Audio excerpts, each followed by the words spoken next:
Hello friends, कैसे हो आप सब लोग।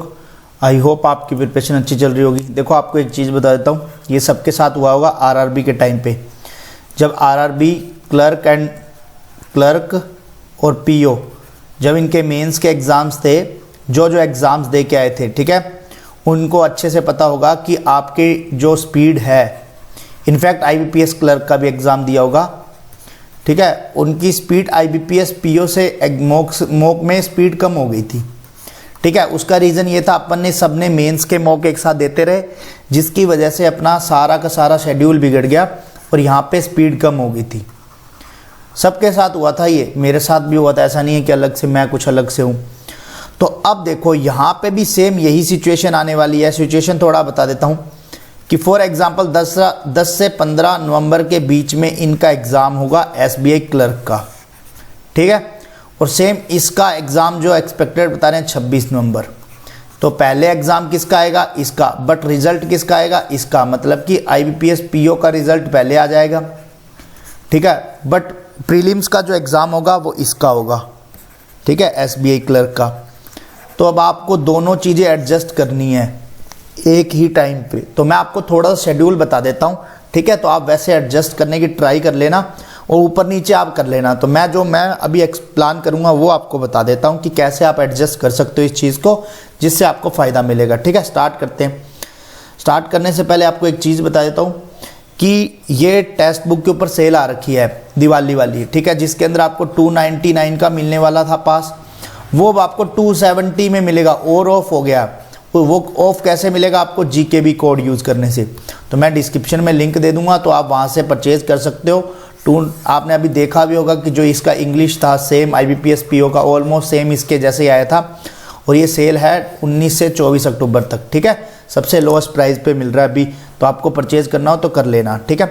अब अपन यहाँ पे बात करते हैं कि कैसे आपको फिक्स करना है। तो आप एक दिमाग में एक चीज़ बैठाना, एसबीआई क्लर्क का जो एग्ज़ाम है ना, इसका जो प्रीलिम्स का मॉक है, आप सुबह सुबह एक मॉक अक्टूबर, जब तक अक्टूबर एंड नहीं होता, ठीक है, 31 तक आपको एक मॉक इसका डेली देना है।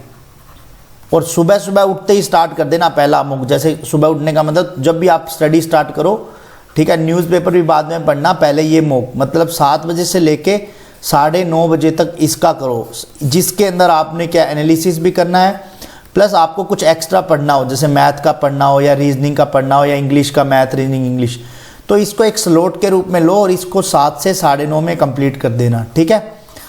अब जो यहाँ पे अपना 10 बजे से लेके आप 2 बजे तक का स्लॉट लो करंट अफेयर। देखो current affair SBI PO, IBPS PO, SBI clerk, इसके अंदर सबसे इंपॉर्टेंट प्ले रोल करता है। अब जैसे कुछ क्या है, अभी करंट अफेयर हार्ड आ रही है तो कुछ ऐसे सोचते हैं यार इसको ना ही पढ़े।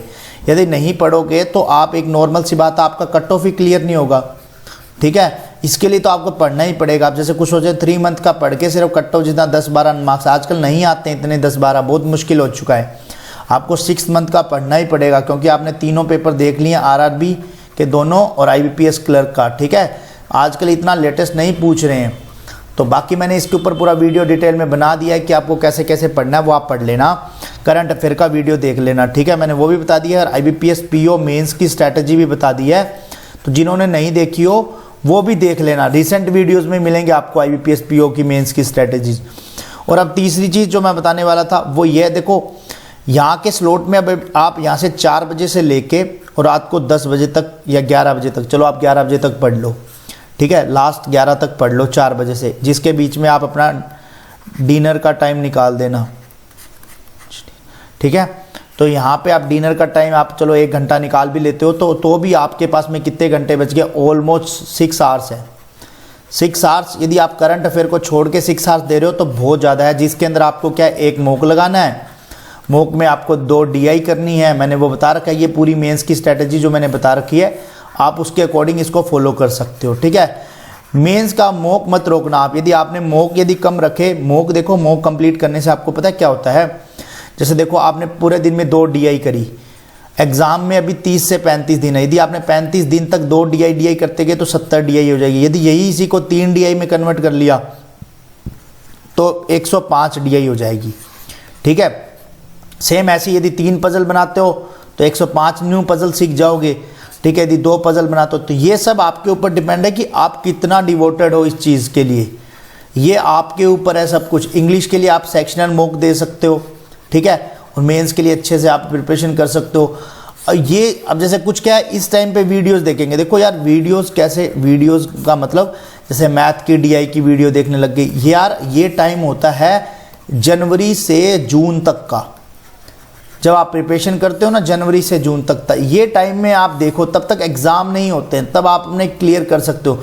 बट अब इस टाइम पे आप वीडियो देखोगे तो आप खुद प्रैक्टिस कब करोगे, ये चीज़ें सोचा करो, ठीक है। तो ये आपके ऊपर करता है।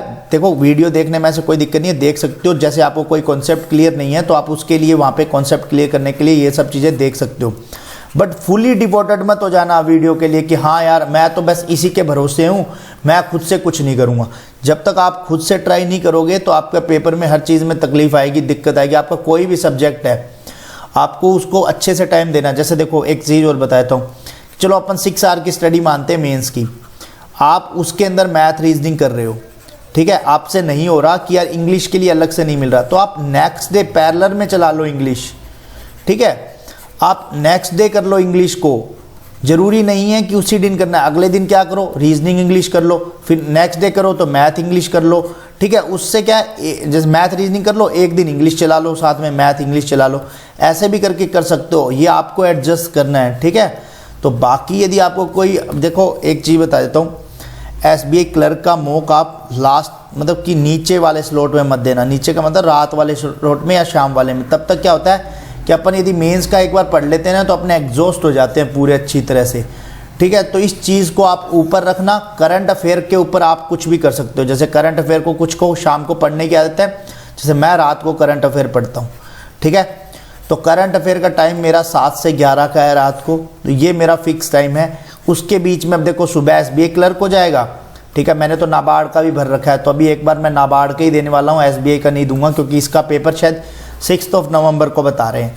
तो सेम ही बात है, इसका पेपर हो गया या इसका पेपर हो गया, तो बात वही है। तो मैं नाबार्ड के लिए प्रिपरेशन करूँगा और आप SBI क्लर्क के लिए, ये डेली ही देना पड़ेगा आपको, ठीक है, तभी आपकी प्रिपरेशन अच्छी होगी।